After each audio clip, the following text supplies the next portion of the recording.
Hello dear friends, ഇന്ന് ഞാൻ ഒരു ഒരു എൻ്റെ ഒരു അനുഭവ സാഹചര്യത്തെക്കുറിച്ച് പറയാൻ വേണ്ടി ആഗ്രഹിക്കുന്നു. ജീവിതത്തിൽ നമ്മൾ ഒട്ടേറെ പ്രതിസന്ധികളും പ്രശ്നങ്ങളുമൊക്കെ തരണം ചെയ്ത് പോകുന്നവരാണ്. അപ്പോൾ എൻ്റെ ചിലപ്പോൾ ഈ വീഡിയോ നിങ്ങൾ കാണുമ്പോൾ ആ തമ്പനയിലെ ഇത് കണ്ടിട്ട് വരുന്നതായിരിക്കും. പക്ഷേ എന്നാലും ഞാൻ അതൊന്ന് പങ്കുവയ്ക്കാൻ ആഗ്രഹിക്കുന്നു ആ ഒരു കാര്യം. നമുക്ക് ഈ ആദ്യ സ്കൂൾ ജീവിതം, ബാല്യകാലം, സ്കൂൾ ജീവിതം, കലാലയ ജീവിതത്തിലെ നമ്മുടെ അലുമ്പുകൾ, അടിച്ചുപൊളികൾ, അഫയേഴ്സ്, ഫ്രണ്ട്ഷിപ്പ്, അങ്ങനെ ഒരുപാട് കാര്യങ്ങളുണ്ടല്ലേ. അതൊക്കെ കഴിഞ്ഞ് നമ്മൾ പിന്നെ കലാലയ ജീവിതം, കോളേജ് ലൈഫ് കഴിഞ്ഞതിന് ശേഷം, എല്ലാവർക്കും കോളേജ് ലൈഫ് വേണമെന്നില്ല. ചിലർ പഠിത്തം, സ്കൂൾ ലൈഫ് കഴിഞ്ഞാൽ നേരെ ജോലിക്ക് പോവാം. ഒത്തിരി ആൾക്കാർ, എനിക്ക് പേഴ്സണലി പരിചയമുള്ള ആൾക്കാർ പല പല രീതിയിൽ പോയിട്ടുള്ളവരാകും. ഉയർന്ന തട്ടിൽ പോകുന്നവരുണ്ടാവും, താഴ്ന്ന തട്ടിൽ പോകുന്നവരുണ്ടായിട്ടുണ്ട്.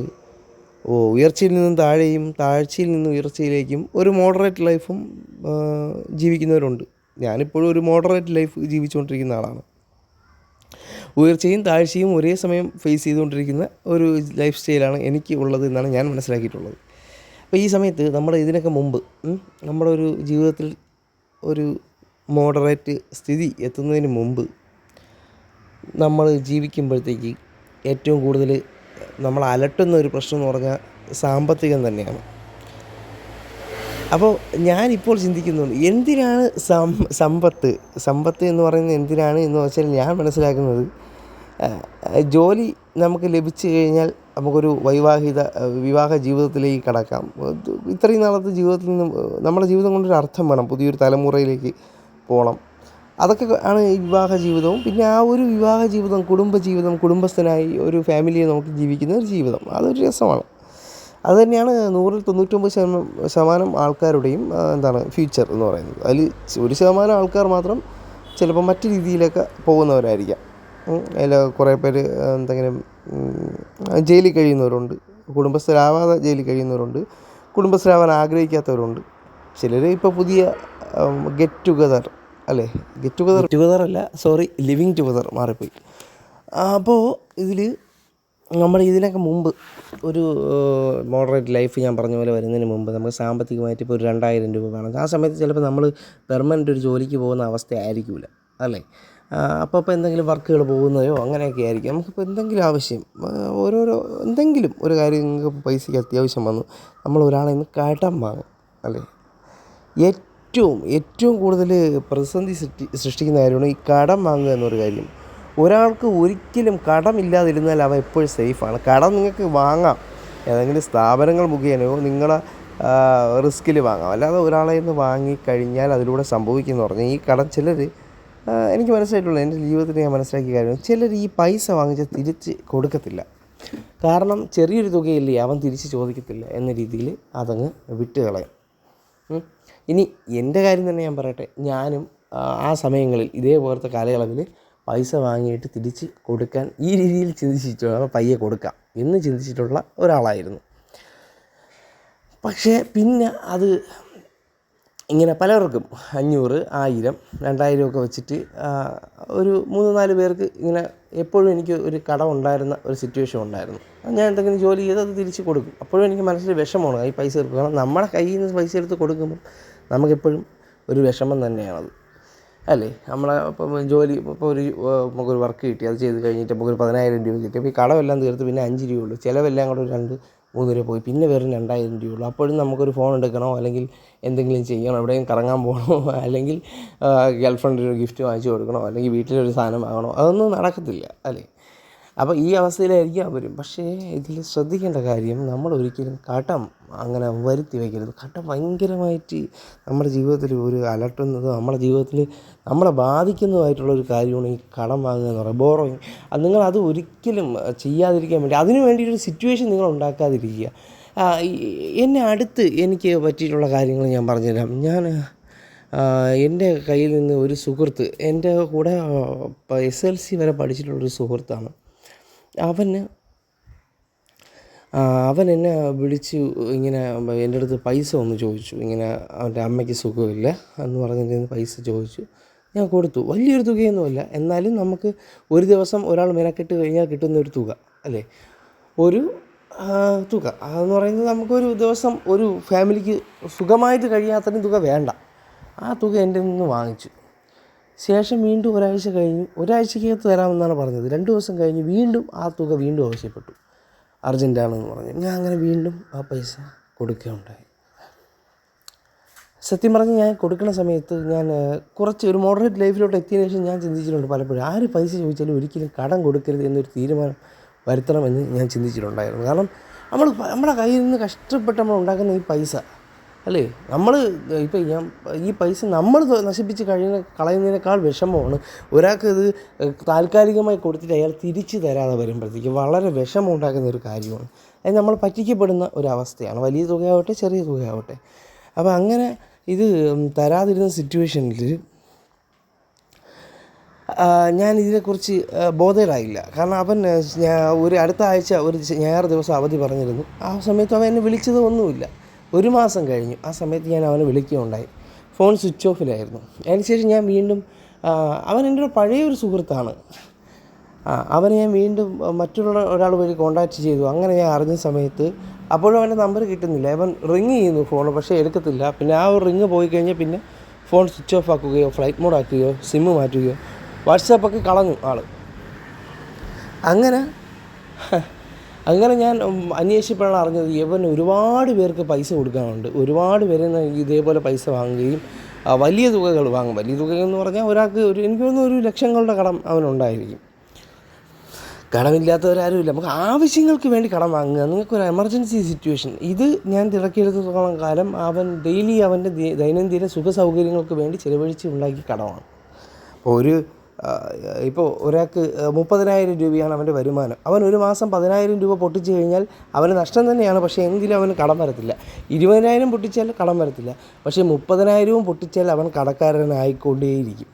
കാരണം അവന് ചിലവുകളുണ്ട്. ഇത്രയും രൂപ വരുമാനമുള്ളവന് ഈ പൈസ അടിച്ച് കളഞ്ഞു കഴിഞ്ഞാൽ ഒരു സാഹചര്യത്തിൽ പൈസ ഇല്ലാതെ എന്ന് കാണിക്കാൻ പറ്റത്തില്ല. ആ സമയത്ത് അവൻ ലോൺ എടുത്ത് ആ കാര്യങ്ങൾ നിറവേറ്റും അല്ലേ. എന്നിട്ട് അടുത്ത മാസം ഇതേപോലെയാണ് അവൻ്റെ ചിലവ് വരണമെങ്കിൽ ആ ലോൺ അടയ്ക്കാൻ പറ്റില്ല. അപ്പോൾ അടുത്തവൻ്റെ നിന്ന് വാങ്ങിച്ചിട്ട് ഈ ലോൺ അടയ്ക്കും. ഇങ്ങനെയാണ് നമുക്ക് കടം വന്ന് കയറുന്നത്. ഇനി നിങ്ങൾക്ക് ഭദ്രത, അതായത് മന്ത്ലി ഏണിങ് സ്ഥിരമായിട്ടുള്ള ഒരാൾക്കെങ്കിൽ ഇങ്ങനൊരു സിറ്റുവേഷൻ വന്നാൽ നിങ്ങൾക്ക് തരണം ചെയ്യാൻ പറ്റും. നാളുകൾ കുറേ എടുത്ത്. പക്ഷേ അത്രയും നാളെന്ന് നിങ്ങൾ നഷ്ടമെന്ന് പറഞ്ഞാൽ നിങ്ങൾക്ക് സേവിങ്സ് ഇല്ലാതാവുക എന്നൊരു കാര്യമാണ്. പിന്നെ നിങ്ങൾ മറ്റൊരാളെ ആശ്രയിച്ച് വേണം ലോൺ എടുത്ത് വീണ്ടും കടക്കാരനായി അത് കടം വീട്ടി അങ്ങനെ ജീവിച്ച് പോകാനേ പറ്റത്തുള്ളൂ. അപ്പോൾ അതുകൊണ്ട് ഒരിക്കലും കടം എടുത്ത് ജീവിക്കരുത്. പിന്നെ മറ്റൊരു തരത്തിലുള്ള ആൾക്കാരെന്ന് പറഞ്ഞാൽ ഞാൻ പറഞ്ഞില്ലേ, നമ്മുടെ സമയങ്ങളിൽ പലരും കടം വാങ്ങിച്ചിട്ടുണ്ട്, കുറച്ച് ലേറ്റ് ആയിട്ടുണ്ട്. പക്ഷേ എങ്കിൽ പോലും ഞാൻ ചിന്തിക്കുന്നത് ഞാൻ ആർക്കും 1 രൂപ പോലും ഇനിയും കൊടുക്കാനില്ല എന്നൊരു കാര്യം എനിക്ക് ഉറപ്പിച്ച് പറയാം. ഞാൻ വളരെ താമസിച്ചായാലും ആ പൈസ കൊടുക്കാതെ പോയിട്ടില്ല. പക്ഷെ പലപ്പോഴും വൈകിയിട്ടുണ്ട് കൊടുക്കാൻ വേണ്ടിയിട്ട്.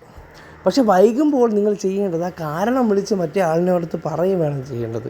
അല്ലെങ്കിൽ അയാൾ വിളിക്കുമ്പോൾ എടുക്കുക വേണം ചെയ്യുന്നത്. എടുക്കാതിരിക്കരുത്. അവിടെയാണ് പറ്റിക്കപ്പെടുക എന്നൊരു സന്ദേഹം എതിർവശത്തുള്ള ആളിന് ഉണ്ടാവുക. ഓക്കെ, ഈ ജീവിതത്തിൽ നിങ്ങൾ മനസ്സിലാക്കിയിരിക്കേണ്ട വലിയൊരു ഘടകമാണ്. മറ്റൊരു സുഹൃത്ത് എന്നെ വിളിക്കുമായിരുന്നു. അവൻ എന്നെ പണ്ടൊന്നും അങ്ങനെ വിളിച്ചിരുന്നില്ല, ഇങ്ങനെ പൈസ ചോദിച്ചിട്ടൊന്നുമില്ല. പക്ഷേ അതിനുശേഷം ഒരു ദിവസം എന്നെ വിളിച്ച് ഒരു ചെറിയൊരു തുക വാങ്ങി. ഒരു ദിവസം നമുക്ക് ജോലി ചെയ്താൽ കിട്ടുന്ന ഒരു തുക എൻ്റെ വാങ്ങി. അതിനുശേഷം പിന്നെ മറ്റൊരു ദിവസം വാങ്ങി. ഇതെല്ലാം നാളെ തരാം എന്ന് പറഞ്ഞാണ് വാങ്ങുന്നത്. പക്ഷേ ഒന്നും തിരിച്ച് കിട്ടാറില്ല. അങ്ങനെ മറ്റൊരു ദിവസം എന്നെ വിളിച്ചിട്ട് ഇങ്ങനെ അത്യാവശ്യമാണ്, എനിക്ക് വരാൻ പൈസയില്ല. അങ്ങനെ എന്നോട് ചോദിച്ച തുക 500 രൂപയായിരുന്നു. ഈ മോഡൽ തുകകൾ തന്നെയാണ് വാങ്ങിച്ചുകൊണ്ടിരുന്നത്. ഞാൻ 500 രൂപ അപ്പം തന്നെ അവൻ അയച്ചു കൊടുത്തു. ആ അയച്ചു കൊടുത്ത ലാഘവത്തിൽ അവൻ വീണ്ടും എന്നെ വിളിച്ചിട്ട് പറഞ്ഞു ഒരു 1000 രൂപ അയച്ചു തരാൻ പറ്റുമോ. അതിനോടൊപ്പം അവൻ ചെറിയൊരു ചിരി കൂടി തൂകി. ഞാൻ അപ്പോൾ പറഞ്ഞു ഇല്ല അടിയ, എനിക്കിപ്പോൾ അങ്ങനെ പൈസ ഇല്ല, എൻ്റെ ഇല്ല, ഇത് മതി. അതിനുശേഷം ഞാൻ അവനെ വാട്സാപ്പിലും കോൾ ഹിസ്റ്ററിയിലും ഒക്കെ ബ്ലോക്കാക്കേണ്ട അവസ്ഥ വന്നു. കാരണം അവൻ ചോദിക്കുന്നതും വിളിക്കുന്നതും എല്ലാം ഇതിനു വേണ്ടി മാത്രമാണ്. അങ്ങനെ ഒരു സുഹൃത്തിൻ്റെ ആവശ്യം നമുക്കില്ല. അവനെ കൊണ്ട് നമുക്ക് എപ്പോഴും ദോഷം സൃഷ്ടിക്കുകയുള്ളൂ. അപ്പോൾ നിങ്ങൾക്ക് ഇങ്ങനെയുള്ള ഘട്ടങ്ങളിൽ നിങ്ങൾ ചെയ്യേണ്ട കാര്യങ്ങൾ അവരെ ഒഴിവാക്കുക തന്നെയാണ്. വേറെ വഴിയില്ല. കാരണം നിങ്ങളെ ഒരു ആപത്ഘട്ടത്തിൽ നിങ്ങൾക്ക് ഈ പൈസ തിരിച്ച് തരാൻ അവന് കെൽപ്പുണ്ടാകത്തില്ല. അപ്പം നിങ്ങൾ ചെയ്യുന്ന മറ്റൊരാളായിരുന്നു വീണ്ടും കടം വാങ്ങുകയാണ്. അപ്പോൾ കടമുണ്ടാക്കാൻ കാരണക്കാരനായ സുഹൃത്തിനെ നിങ്ങൾ വെച്ചുകൊണ്ടിരിക്കരുത്. അവനോട് ദേഷ്യമൊന്നും പുലർത്തണ്ട. പക്ഷേ ഈ യഥാസ്ഥിതി അവൻ സ്വയം മനസ്സിലാക്കാൻ വേണ്ടി ഇങ്ങനെ ചെയ്യേണ്ടതാണ് എൻ്റെ ജീവിതത്തിൽ നിന്ന് ഞാൻ പഠിച്ചിട്ടുള്ള കാര്യം. ഇനി നിങ്ങൾ കടം ഉണ്ടാക്കാതെ മാക്സിമം പോവുക. കടക്കാരനാവുകയാണെങ്കിൽ കടം വീട്ടാൻ പറ്റുന്ന കടങ്ങൾ മാത്രം ഏറ്റെടുക്കുക. അത് വളരെ പ്രധാനമായ ഒരു ടിപ്പാണ്. മറ്റൊരു പ്രധാനപ്പെട്ട കാര്യം എനിക്ക് പറയാനുണ്ട്. അതായത് ഇങ്ങനൊരു അവസ്ഥ ഒരു ജീവിതത്തിലെ ആൾക്കാരും ഒരു കടം എടുക്കേണ്ട ഒരു അവസ്ഥ വരും. അപ്പോൾ നിങ്ങൾ ശ്രദ്ധിക്കേണ്ടത് അത് കടങ്ങൾ കൂട്ടാതിരിക്കുക. കൂട്ടിക്കൊണ്ട് പോയി കഴിഞ്ഞാൽ നിങ്ങൾക്ക് ഒരിക്കലും സ്വസ്ഥത കാണത്തില്ല. അതൊരു വളരെ പ്രധാനപ്പെട്ടതാണ്. ഇപ്പോൾ നിങ്ങളൊരു ജോലി ആഗ്രഹിക്കുന്നവരാണ് ഈ വീഡിയോ കാണുന്നതെങ്കിൽ ആർക്കാരും ഒരു ജോലി വേണം. ജോലി ഇല്ലാതെ ജീവിക്കാൻ പറ്റില്ല, സാമ്പത്തിക ചിലവുകളല്ലേ. അപ്പോൾ എന്ത് ജോലി ആയിക്കോട്ടെ, നിങ്ങൾ കടം ഉണ്ടാക്കാതെ ജീവിക്കാനുള്ള ശ്രമങ്ങൾ നടത്തുക. ഇനി കടം എടുക്കുന്നുണ്ടെങ്കിൽ സ്വന്തം റിസ്കിൽ ആ കടത്തിന് വേണ്ടിയിട്ട് ഒരാളായിട്ട് ചോദിക്കാൻ വരാത്ത സിറ്റുവേഷനിൽ കാര്യങ്ങൾ മുന്നോട്ട് കൊണ്ടുപോവുക. ഒരിക്കലും വളരെ ലേറ്റായാലും ആ ലേറ്റായ കാരണം വിളിച്ച് മറ്റൊരാളെ അറിയിക്കാൻ ശ്രമിക്കുക. അത് ചെയ്യേണ്ട ഒരു വലിയ കാര്യമാണ് ജീവിതത്തിൽ, കേട്ടോ. ആ ഒരു കാര്യത്തിൽ നിങ്ങൾ വിജയിച്ചു കഴിഞ്ഞാൽ നിങ്ങളെ ഒരിക്കലും, അതായത് നിങ്ങളിപ്പോൾ ഒരാളിൽ നിന്ന് കടം വാങ്ങിച്ച് ആ പൈസ തിരിച്ച് ലേറ്റായാൽ പോലും ചിലപ്പോൾ അടുത്തവൻ ആ പൈസ അവൻ തരത്തില്ലായിരിക്കും. പക്ഷേ അത് ചെറിയൊരു തുക നിങ്ങൾക്കിപ്പോൾ നിങ്ങളൊരാളിൽ നിന്ന് 5000 വാങ്ങിച്ചിട്ട് 1 മാസം കൊണ്ട് കൊടുക്കാമെന്ന് പറഞ്ഞിട്ട് 6 മാസം കൊണ്ടാണ് കൊടുത്തെന്നിരിക്കട്ടെ. പക്ഷേ എങ്കിലും നിങ്ങൾക്ക് ഒരു ഘട്ടത്തിൽ ഒരു 100 രൂപയുടെ ആവശ്യം വന്നാൽ ചിലപ്പോൾ അവ സഹായിച്ചേക്കാം.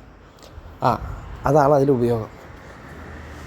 സോ മാക്സിമം കടം എടുക്കാതിരിക്കുക, അതാണ് ചെയ്യേണ്ടത്. ഞാൻ ചെറിയ കാലങ്ങളിൽ ഇതുപോലെ 1000 500 ഒക്കെ വാങ്ങിച്ചിട്ടുണ്ട്. അപ്പോൾ അതൊക്കെ ഒരാഴ്ച 2 ആഴ്ച എന്ന് പറഞ്ഞിട്ട് ചിലപ്പോൾ 1 മാസത്തിന് മേലൊക്കെ നീണ്ടിട്ടുണ്ട്.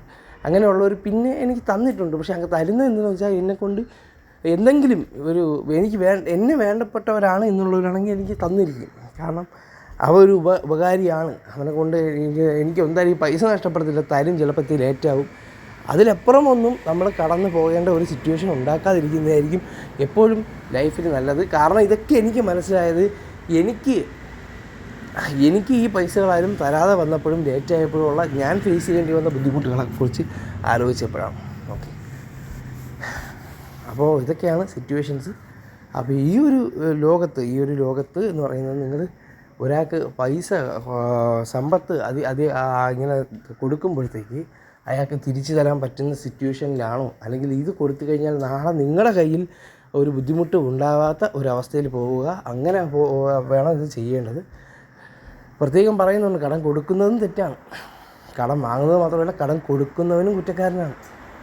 ഓക്കെ, ഇത്തരം കാര്യങ്ങളാണ് എനിക്ക് നിങ്ങളോട് പറയാനുള്ളത്. ചിലപ്പോൾ ഈ ഒരു കാര്യങ്ങൾ നിങ്ങളുടെ ജീവിതത്തിൽ ഏതെങ്കിലും ഒരു സിറ്റുവേഷൻസിൽ ഉപകാരപ്പെട്ടേക്കാം. ഇതൊരു അനുഭവ കഥയായി എടുത്താൽ എല്ലാവർക്കും ഉപയോഗം തന്നെ ചെയ്യും. Okay, bye. മറ്റൊരു വീഡിയോയിൽ കാണാം.